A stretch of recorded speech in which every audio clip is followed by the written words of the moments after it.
Before we jump into today's episode, I wanted to let you know that starting on July 10th and continuing throughout the summer, I am going to be hosting a series of pod chats in my Facebook group.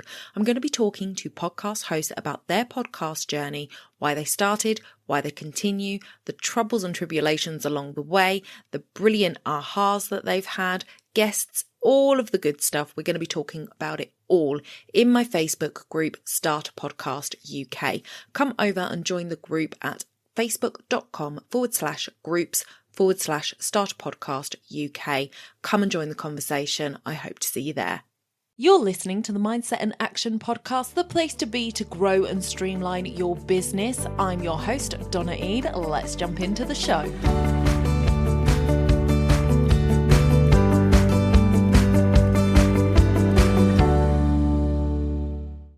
The only worthwhile idea is the one on which you take action. John Jantsch. Welcome back to the podcast, everyone. I am excited today to bring you another fantastic guest. No, she's going to be fantastic. And a guest with an accent, which always just makes my heart sing. Welcome, Sara Nay, to the podcast. Thank you. And I would actually argue you have the accent. It's always an argument I have with my friends across the pond when we have podcast recordings, but I love an accent. So even in the UK, you give me a Geordie accent versus a Cornish accent versus a London accent, and I'm there for it all day long. I just love an accent. So I agree. It makes it fun to listen to people. It does. And I'm in the UK, I would be sort of classed as that middle of the country, not really got a strong accent either way. Whereas if you go north and south, you get much bigger divides between it. But I always say I've got a bit of a nothing accent. It's an English accent for sure, although I have been called Australian before, which I always think is funny. But yes, I love it. Love accents. I love accents, but we're not here to talk about accents today. That is not what the topic of conversation is. It's going to be marketing. So Sara, why don't you tell us a little bit about what it is that you do in your business? Of course. So I work at Duct Marketing. I'm the COO there, and I've been with the company for about 14 years now. And we have two sides of our business. One side of our business, we certify and train fractional chief marketing officers. And so we have a system that we've built over the years that helps people get into that space to build, grow, and scale a business and to be really effective with the results that they're getting with their clients. And so that's half of our business. The other half of our business is we actually serve as fractional chief marketing officers to our clients as well. But we're more of a fractional chief marketing officer agency where we are able to come in and be that high level strategic advisor for our clients. But we also have team that can actually execute on the plan as well. So that's our core focus. We work with people trying to become fractional CMOs, and we also serve our clients in that model as well. Brilliant. And I think it's really interesting because you're in a slightly different realm to what most of my listeners are, sort of solo entrepreneurs. And I think it's really interesting always to bring in somebody that's kind of outside that realm a little bit. And the reason that I decided to ask you to come on the podcast was because I think it's always good to get that different perspective, and different perspectives lend to different ideas. But what I found really interesting was, although some people might hear you talk there and think, oh my gosh, she works for a big corporation, it's not actually as big as it sounds, is it? It's a family business, right? It is a family business. You picked up on that. Not everyone does. I work with my father. John Jantsch is our CEO. I call him John in most work settings, but he is my dad. And we are a smaller team, and we've always worked with small businesses as well. And so when we're working with clients, we work with like a lot of our fractional CMOs that join us, for example, maybe they've left corporate world and they're wanting to establish their own business. And so they get certified through our program, but their goal is to stay solopreneurs. Yeah. And so a lot of the coaching and advising I do is around solopreneurs that still need to market their business and still need to get out there and still maybe need to bring in some like part-time freelance type of support to serve their clients. But that's really a lot of who we focus on in that program is smaller teams. We do certify agencies as well, but usually they're under like 10 people. So that's really a lot of the groups that we've worked with over the last 30 years have been solopreneurs or small teams ultimately. So you're kind of straddling both sides of it there. If you've got a little bit of a bigger business than just being a solopreneur, so it's got that kind of a company feel to it, but small enough to know exactly what it feels like for those small business owners that have less of a team or just work with freelancers. So I love that you've got that kind of perspective on it as well. Yeah, and we were 4 people, not even full time, like 6 or 7 years ago, and now we have 15 or 16 on our team. So like I've also gone through the transition from being small and nimble to then, bringing a lot more stuff in-house and hiring people full time, and that whole transition. So I've kind of been through the different stages. Now I don't even call ourselves a big business by any means. We're still definitely not a small business, but we've grown. And so we've gone through growing pains and learnings in that as well. Yeah, brilliant. I love that. I love that. And there are people out there that will be listening to this or that do want that for their business, want to sort of grow a team that is an in-house team. And I think it's nice to talk to people about that and how they've got to it. So maybe another day we'll have to talk about the growing pains that you've seen and the pluses and minuses of hiring and firing people. Yeah. Oh, yeah. I could talk all day about it, but just a short point that I've learned, like the biggest thing is hiring for fit, cultural fit, values fit, mission, vision, statement fit. Like you want to make sure that they're aligned there. And then everything else is like, okay, now that we make sure this is aligned, we can talk about these other things. That's been one of the biggest learning lessons I've learned in hiring. I think that's a really good one because it's not necessarily the person that can just do that. It's just some people can just do the job brilliantly, but if they don't fit in with the company and the values, then it's never going to work. I think that's always where it's a big bone of contention in a lot of businesses is the people that are in the roles just aren't the right fit for the company. So I think that's a good lesson to have learned. Brilliant. Yeah. So we're going to jump into your expertise now, though. We're going to talk about marketing. So for those of us that are relatively new in business or we've been in business for a while, we might have an idea in our head of what marketing is. And I have had previous guests on that have kind of told me what they think marketing is. But what do you see as marketing if we're looking at business? Yeah, of course. I'll start with what a lot of people think marketing is, and then I'll talk about our definition from there. And so a lot of people think about marketing as I just need more leads. I need more people to know about our business. Like I need to get in front of more people. Like that's what a lot of people think of marketing. And that's to us like one piece of marketing. We have a concept that we call the marketing hourglass. And it's how can you get people to know, like, trust, try, buy, repeat, and refer from you. And so when we're thinking about marketing, it's taking care of someone through each stage of the customer journey.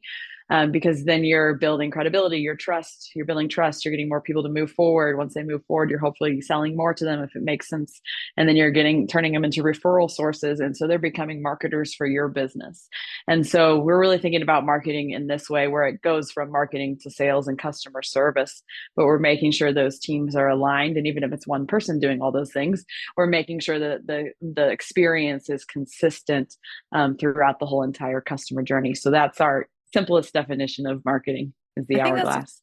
I love the hourglass analogy. And I also think that it's really important to sort of highlight there what you said was a lot of people will think that marketing is just like what they put out on social media. But what you just said there is like really resonated with me because a guest that I spoke to a little while ago, she also kind of mentioned this, that it's even in your customer service, you're still marketing to people. Yep. It's everything that you do for your clients that is leading them to buy from you or continue to buy from you or go on to refer you to other people. So every single stage includes marketing somewhere along the line, which is really fascinating. Yeah, absolutely. And every single stage includes building a relationship, providing value, understanding your target audience, the people that you're selling to, and guiding them effectively throughout each of those stages. And so where I see a lot of people miss in marketing is they are like doing stuff to get people to know them, but then they don't really have a lot of like the like and trust content or education there. And then they hope someone buys, and then they like hope someone refers. And so they're missing a lot of the relationship building opportunities along the stages. And so if you're thinking about marketing today, I would encourage you, if you're listening to this, is think about those stages for your own business, map them out and map out what you're currently doing in each of those stages and see if you have any gaps or opportunities to improve the experience for your customers at this point. I love that. And we love a little bit of surprise and delight for our customers. So that's always a win. Absolutely. What is the biggest mistakes that you see people making with their marketing? I'm guessing like one of them is thinking that it's just that first initial contact. Yeah, that's one. They see. Tell us one. Some more. Yeah. So where I see a lot of people miss, especially smaller solopreneurs companies, is not taking a step back and looking at the overall marketing strategy. And so you really have to deeply understand who you're targeting first, like who are your ideal clients, and not just from a demographic standpoint, but like on an emotional level, like what are their pain points? What are they struggling with? What does success look like? And then you have to be able to answer the question of, do your products or services help them get from where they're at today to where they're ultimately trying to go? And then from there, you have to understand, okay, yes, it's correct. Like I can answer yes to that question. And then you can work on your messaging. And so how are you going to talk to those people to tell your story, to help resonate with them? And so that's like step one of marketing strategy. But from there, we typically recommend mapping out the customer journey or the hourglass that I just talked through, and then understanding, okay, what should you do from a content perspective to fill any gaps or opportunities you have? And then you can actually say, okay, we should be on these channels at this cadence. And so where I see a lot of people miss is they go straight for, we're going to do these channels without thinking about the target clients or the messaging or all of the things that you need to do before you can be effective on those channels. And so they end up wasting money, just throwing money at tactics or shiny objects versus actually thinking strategically about what they're doing. And then the third area I see people miss a lot is they don't understand what marketing metrics they should be looking at. So they just keep doing things, but they don't really even understand if they're successful or not, because maybe they're tracking website traffic, but then they don't know if that website traffic is turning into actual conversions, which is then turning into actual revenue. So should we even be focusing on SEO at this level? So you really have to understand, okay, once you understand what priorities or things you're going to focus on from a marketing perspective, you have to think through, okay, how are we going to know each of these things are successful? What should we track? What are our overall like business goals and objectives? Do these marketing goals align to that? And so really being thoughtful about how are we going to know if we're successful in marketing or not? What do we need to track? And then paying attention to those metrics on a weekly, monthly, quarterly basis. That's so good. And I think that's knowing the right metrics is really important, because I know I've been speaking to people about metrics a little bit recently, and I was talking about how when I measure my social media, I get really granular with my Instagram. So I'm not just tracking my followers, my losses and gains. I'm tracking how many reels did I put out, how many stories did I put out, how many posts did I put out, and what effect did that have on my engagement, how many people are actually engaging, etc. And I think a lot of times people just look at the followers. Oh, my followers are going up, so that's good, I'll keep doing it. But actually, what's your engagement? Because that's the important thing. It's like you could have 20,000 followers on Instagram, doesn't mean you've got a successful business. Yeah, that's the same thing with, like, as a great example, that's the same thing with any marketing metrics, really. Like I mentioned, website traffic, like I don't care as much if my clients' website traffic is going up. What I care is their conversions are going up and their revenues increasing. So like the website traffic, yes, you want to see it go up, just like the followers. Yes, you want to see it go up.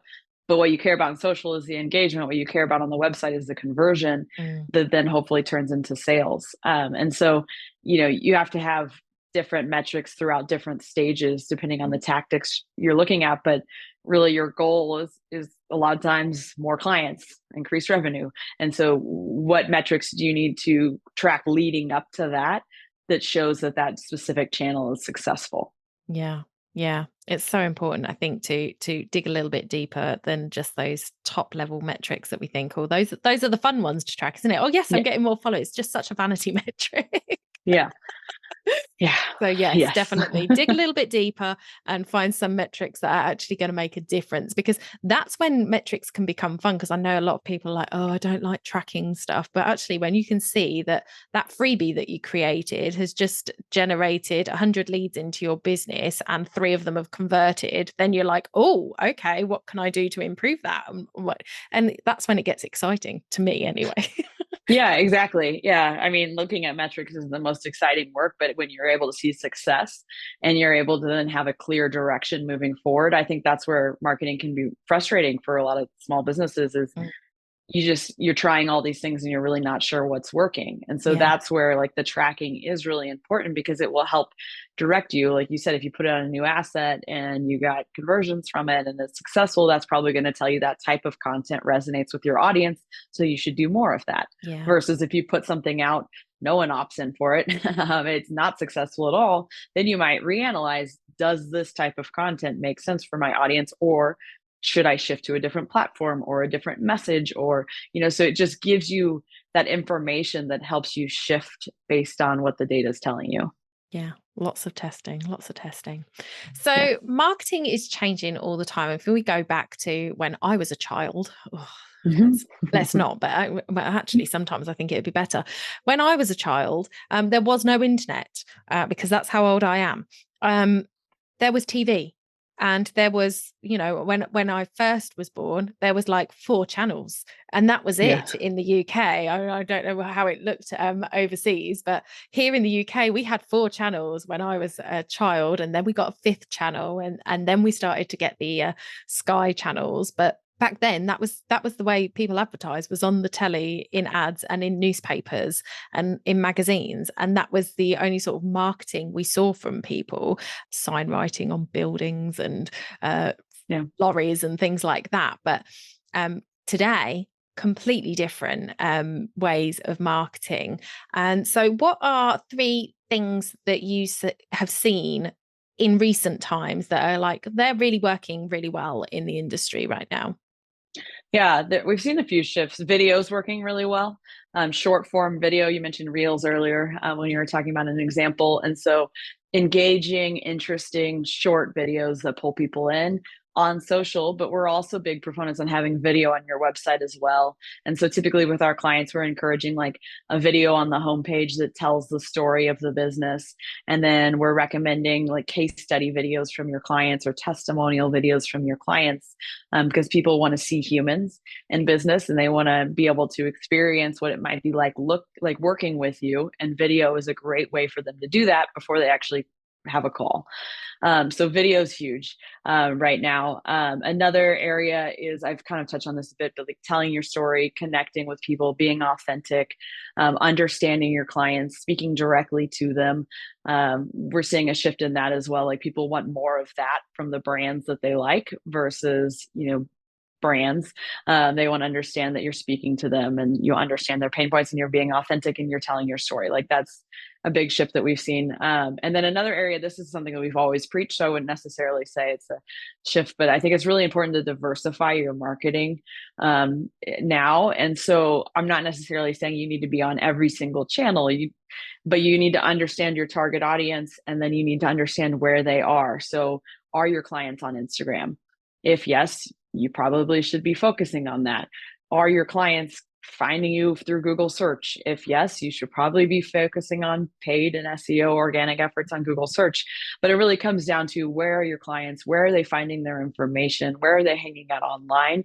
And then making sure to meet them in multiple places versus just focusing in one channel. I've worked with a lot of businesses over the years that have grown based on referrals, which is great because they're providing great service, but then they kind of hit a ceiling and they can't grow anymore. And so that's where I think it's important. Or let's say you're all in on just paid ads and then Facebook changes everything on you and then that drops. So, that's why I think it's important. Like, don't just rely on one channel, be consistent on the channels that your clients are in and diversify your marketing.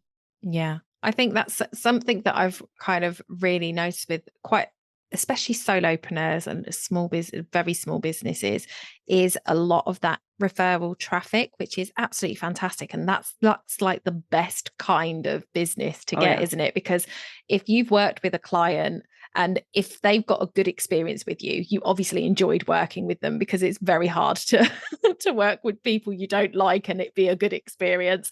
But they've had a good experience with you. You've had a good experience with them. They've referred you. The people that they are referring you to are likely to be people very similar to your client, because otherwise they wouldn't like them much either, because like attracts like. So it's going to be probably another good experience with that client. But if you are only relying on word of mouth referrals, what happens is eventually you're going to exhaust that audience. And what have you got in the background? And I think a lot of people fall down on that. And one of the things that I really learned early on in my marketing era of like marketing my business was, you always need to be marketing. Just because you're busy doesn't mean you stop marketing. And I think that's something that I see a lot of people going, oh, I'm just too busy to do my social media. I'm just too busy to put any efforts into my marketing, which is great when you're busy. But then when the busyness stops, you've had nothing going through the funnels to actually bring you in new business for that quiet period. Yeah, that's such a great point. I see that all the time as well.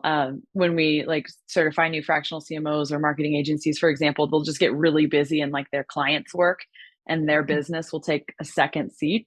And so all of a sudden their marketing is forgotten about and maybe they lose a client or two over time just because different things happen. And then they're like, I don't have any leads or marketing or anything to. And so it is something that I always encourage you to focus on if you're a solopreneur or a small team, is like blocking off time in your calendar, committing to focus time that is focused on marketing or business development or sales or growing, because you always should be focusing on that consistently. And so if you do get in a situation where maybe you lose a client or two and you need to replace revenue, you at least have been focusing on that and working on that. So you're not starting from scratch. So it's a great point. Yeah, I'm literally like seeing it happen in my head. You imagine like somebody in that position and they just haven't posted on social media for 3 months and then they lose 2 clients and they're big ones. They need a client and they go on their social media and they go, hey, I've just had a space open up. Come and work with me. And the people are like, who on earth are you? Who are you? Yeah. We haven't heard from you in 3 months. Yeah. And on social media, that's like a lifetime because, it moves so quickly. So, really, really good point. Really good point. And really good points throughout. Really great conversation about marketing your business. I think it's so important. And it's one of those things that I think it is the ball that gets dropped most often, especially when it comes to the social media element. I know I was poorly a couple of weeks ago. And what didn't I do? I barely did my social media. I tried my best to upload something on a couple of days, but I was just feeling too sick to do it. And I'm just like, if I had been batching, if I had got scheduled posts, I wouldn't have even had to worry about it. But I think it is one that we drop the ball on a lot because we get stuck in the weeds of actually doing our client work, and other things seem much more fun, and people do fear that visibility sometimes as well. So it's just easier to drop that one. Yes, okay, I just don't need to do my marketing. It's fine. It is easy. But there's the good news with the advancements of different AI tools out there. It is getting easier as a solopreneur to be able to create more content. So we're really big on not using AI tools to like create content from scratch. But let's say you record a podcast or a video, you can then turn to different tools and you can help take that video or the recorded content and turn it into written content and turn it into blog posts and social updates and newsletters that you send to your list. And so it's still authority content coming from you and conversations that you're having, but you're able to use it in different forms. And so if you're a solopreneur, I would encourage you to start thinking about that. Like, how can you repurpose content effectively to still be on these different channels, but not have to create new content for every single channel? Yeah, I am a big supporter of that. I do that with my podcast, exactly what you said. It creates a blog post for me. I get my pins for Pinterest. I use AI to create my pins for Pinterest as well, because I am on my own. And if I had to do it all, well, Pinterest wouldn't even be a thing in my world if I didn't have AI, because I just don't have the time. Yeah. But yeah, having it to just be able to copy and paste it over and just change the American spellings because I am English. All those Z's creep in there and I'm like, no. Yeah, I mean, I think it's a great way to think about it is how can you be more productive and get more done? I think that's a good way to think about AI. So again, it's not creating stuff from scratch, but it's how can you be more efficient in your repurposing and reproduction. Brilliant. Love that. Okay. So where can people find out more about you, Sara? On our website, we have a page built. It is dtm.world/growth. You can go there and we have a bunch of free assets if you're interested in just learning more about how we approach marketing. Brilliant. I shall make sure that that is linked in the show notes for you guys. And before we hop off, I am going to go through my quick fire round, which I love to do with my guests, just to kind of get to know you a little bit better, and just to, really to pick your brains on books that I might want to read. So I'm a book nerd, so I could talk about those all day. Brilliant. Now, do you listen to podcasts? It's funny. I listen to more audiobooks than I listen to podcasts. So I'm a big listener, but I prefer books because I can get lost in them. Yeah, I'm a big fan of Audible. So I listen to a lot of audiobooks as well. Okay, so what is the book then that has made the biggest impact on your life so far? Well, there's a very clear and obvious one for me. My father, who I work with, wrote a book called Duct Tape Marketing about 16 or so years now. And it's really been the foundation of our whole entire business. So I had to shout out that one. Recently, though, I've read a book called The Comfort Crisis by Michael Easter. And it's a great book about essentially how we live too comfortably now these days, and we should be getting outside of our comfort zone more, either physically or mentally, whatever that means to you. And so it was just a good eye-opening book. And now I've gone down like this massive rabbit hole of like mindset, personal growth books, and that's been my focus of this year so far. But that was kind of the starting point in that rabbit hole. Brilliant. I've not heard of that one. So I will link that in the show notes, guys. You know that I have my guests bookshelf linked below. So any guest that tells me a book, it goes in there. I list it with their name and the episodes they were on. So you can go and see a whole curated shelf of books that are just like brilliant books, look really good. So we've had some really great recommendations. So if you're ever wondering what book you need to read next, head over to the guest bookshelf and grab one off the shelf. You can borrow it from Audible free for 30 days. I'm not an Audible sponsor. I've never got a sponsor for that, but sounded good though. It just rolled off the tongue. Okay, so what is your go-to favorite snack when you're in a hurry? I eat this every day. So I eat plain Greek yogurt with vanilla protein, blueberries, and granola. That's my breakfast every day. Yeah, I don't have the blueberries. I have strawberries because they're in season right now. So I've been getting strawberries thrown at me left, right, and center from people's gardens, which is beautiful. So yeah, granola, plain Greek yogurt and fresh strawberries. So I am with you on that one. Brilliant breakfast. And then your ultimate me time thing to do? Hiking, running, trail running. It's something on the trails. It's not always me solo. A lot of times I have my lab with me, my Labrador Retriever, but because he loves being out there. But I live in Boise, Idaho, and we have trails out my back door. And so I try to get out there once a day and just get out in nature and quietness and have some me time. Love that. Love that. I listen to the Calm app, and they have the sleep stories on there. So I go to bed to sleep stories every night. And one of the ones that I like a lot is the Pacific Crest Trail. Is that the one that goes from Mexico all the way up to Canada? I think so. Something like that. And it's following this hiker that literally hikes she's a through hiker. So I learned this terminology, a through hiker, somebody who does the whole trail. And listening to her do this trail and the people that she meets along the way, and all about sort of trail walking and stuff. And it's fascinating. But yeah, it's probably because I don't live with trails like that outside my back door. It's a good way to think. I do my best thinking when I'm walking and it's just quiet, and then or I'm listening to an audiobook. Brilliant. Love it. Thank you so much for your time today, Sarah. You know, guys, that the links will all be in the show notes for you. Go over and find out more about Sarah and Duct Tape Marketing. I will link Duct Tape Marketing book in the guest bookshelf as well. So you can go and grab her dad's book. I think that's lovely that you work with your dad and that you're actually still working with your dad. Don't know that I could work with mine. It's been great for us. So I love that. So thank you so much for your time today. Thank you so much. And we will speak to you in the next one. Bye for now.